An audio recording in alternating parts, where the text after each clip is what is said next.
Howdy friends, welcome back to the channel. As you can see, we got snow. Not really, just a little bit of a dusting. But today I want to talk to you about the difference between common and normal.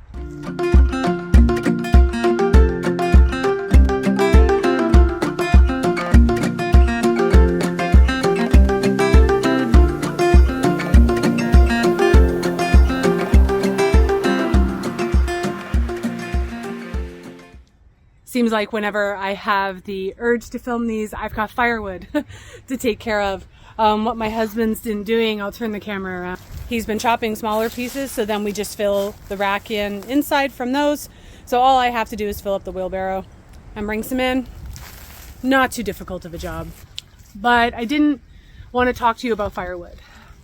I wanted to talk to you about something that I am noticing as a trend, as a health practitioner, and as someone who teaches about natural medicine, that we are walking an interesting line between what we might consider to be common conditions and what would be normal for the human body. Let me explain. So when I talk about normal, I don't mean that everybody's the same height or the same weight. That's not what I mean. When I talk about normal, what I'm referring to is that a healthy, functioning human body is able to do X, Y, and Z normally. And now I don't mean to be the bearer of bad news here for some situations. You know, I've often in my membership platform, I talk a lot about what would be considered kind of like benchmarks for baseline metabolic health. And I always, don't shoot the messenger. And that's the case here as well today, that what I'm going to talk about, could potentially be maybe triggering, upsetting. I don't know. I hope not. My hope is to draw awareness to this, and so that we can start to understand that there are certain things that have become so common in terms of health complaints that we've normalized them. That's what I'm talking about.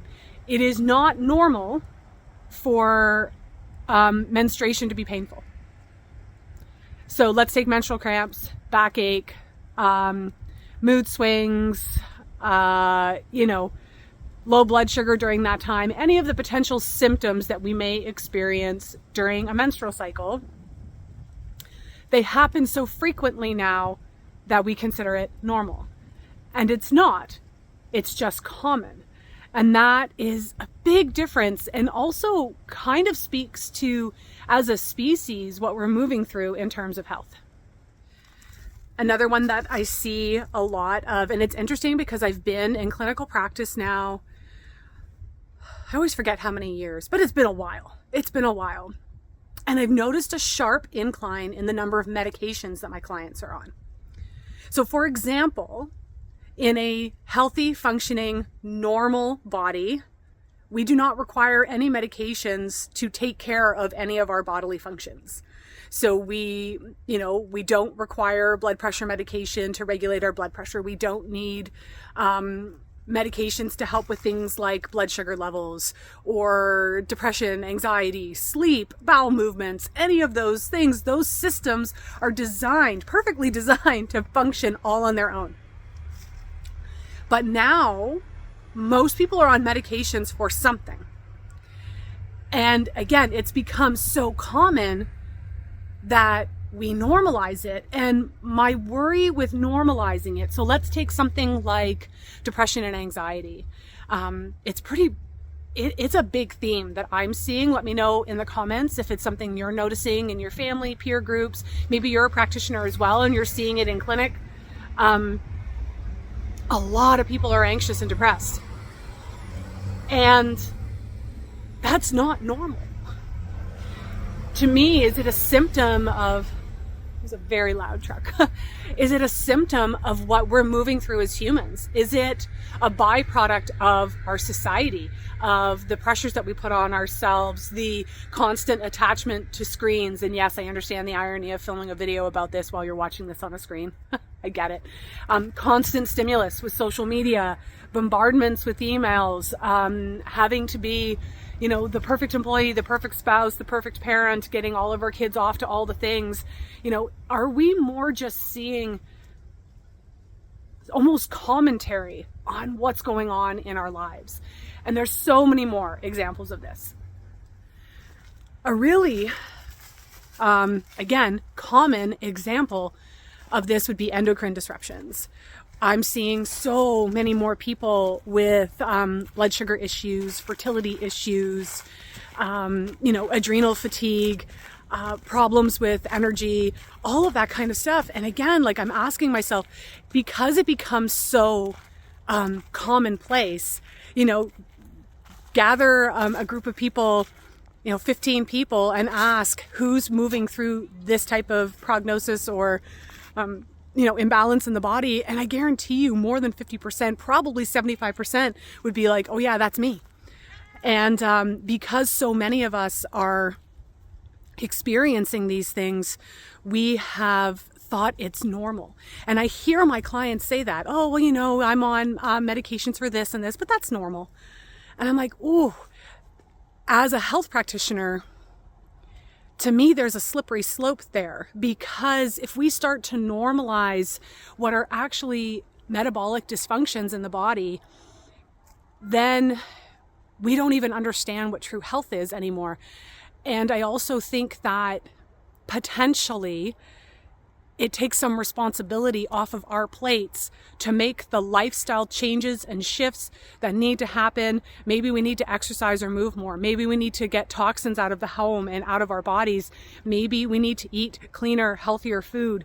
Maybe we actually do have to look at these toxic relationships that we're in, or these situations where we're over-serving to our communities, because infertility, high blood pressure, blood sugar issues, not being able to sleep, not being able to poop, not being able to digest your food, being anxious and depressed, all of the things that I've talked about, menstrual cramps, menopause, okay? Menopause. They're not normal. They're common. And I feel like this is just the beginning of a really good conversation that we can start to have as humans, and start to look at what can we start to change, not only in our own lifestyles and taking some responsibility back for our health, but what can we start to change in our everyday conversations, in our vernacular, where we're like, okay, yes, that's common, and I have empathy. Here's the thing. It doesn't need to be normal for me to empathize with it. It doesn't need to be normal for me to understand what you're moving through and still support you. So why can't we call it what it is, which is, it's common right now, and golly, wouldn't it be great if it wasn't? I have a quick additional thought that I didn't film when I was outside, and it wasn't until I was editing that I thought about this. If we don't start having conversations about the difference between normal and common, what we're mostly missing out on is asking the really big question as to why have things that don't happen in a healthy, normal body that can maintain all of its metabolic functions. Why are these things becoming so common? And if we ignore this and we start to normalize what is common, we miss a really great opportunity as humans to start looking for root cause. My cat has come to say hello. And also to remind you that this is just a discussion and a conversation. It'd be a hard one. I don't know. I hope not. I hope that it gets all of us thinking, because, you know, and I'm not immune to this. Like headaches, that's another one. Headaches, not normal. The normal functioning human brain doesn't get headaches. Anywho, I'd love to hear what you think about this, you know, and your thoughts. If you like my content, if you like the things that I chat about, please feel free to subscribe to my channel. That helps the algorithm so people can see my videos, which I always appreciate.